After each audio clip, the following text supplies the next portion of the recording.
Welcome, Elizabeth George. Thank you. Elizabeth, you are a best-selling author with many, many books to your credit, and yet you started out as a teacher. Right. What made you turn to writing? Well, I had always written. I've written since I was 7 years old, and teaching was what I got into as soon as I graduated from the university. I had majored in English and specifically in literature, English literature, and like so many people when they graduate from universities with English degrees, I turned to teaching as my first career, and that's what I did for 13 and a half years. But all the time that I was teaching, I continued to write on the side, generally in the summers. Now, how many books do you have published today? Well, right now I'm writing my 16th, so I have 15 novels published, a book of short stories, an anthology, and a second anthology to come out that I've edited, and then a book on the writing process called Right Away.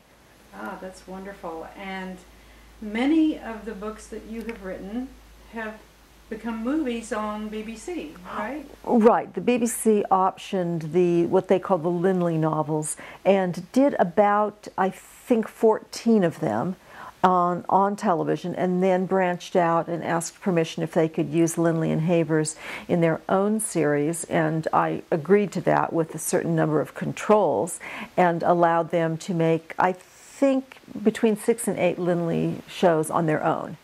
Had you always wanted to be a writer from the time you were little, or? Yeah, you know, as soon as I learned to read, I wanted to do it. I can remember writing the types of little stories that I read in Golden books. I would write then on my own as soon as I learned how to write. So it was really a combination of learning how to write, learning how to read, loving to read, and wanting to do it. I always enjoyed it. Are you one of those natural-born writers, or did you have to work at it a lot before you got published? Well, that's sort of like yes and yes. I always had an affinity for writing. I received lots of positive feedback my entire career as a student from my teachers. I won the little award when I graduated from my Catholic grammar school. I won the English award. I won it again in high school for my senior English, and I always wrote short stories and articles and poetry and things like that, and got lots and lots of feedback for it, positive feedback. But I didn't really seek publication, and publication itself was not an easy road for me to drive down. It was as a matter of fact, it was, I think, just sort of the fear of rejection that caused me for a long time just to sort of squirrel things away rather than send them out to even attempt to get published. So I wrote my first published book was my 6th book.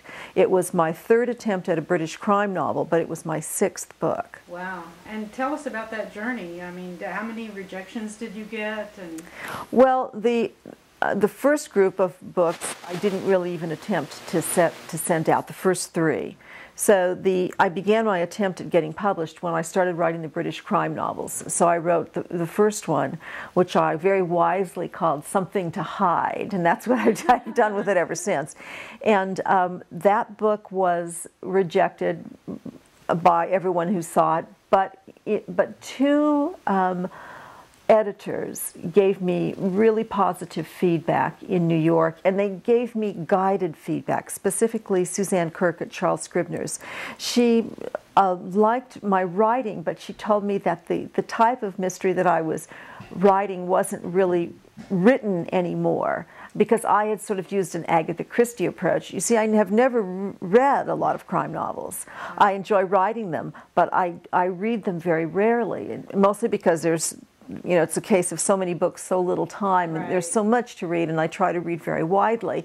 So I don't read a lot, and at that point when I got into British crime novels, I had only read from the golden age of mystery. So I had read Agatha Christie, Niall Marsh, Marjorie Allingham, Dorothy L. Sayers, and all of those type of crime novels are written in an old-fashioned way, probably best described as the detective takes everyone into the library at the end and tells them, you know, who committed the crime, and the killer is there and doesn't ask for an attorney, and, you know, things all get wrapped up in that way. And that was how I approached it. Once she told me that I was really not approaching it correctly, then I took a look at more modern crime novels and realized I was going to have to alter my approach. So then I did my second novel and then my third novel after that.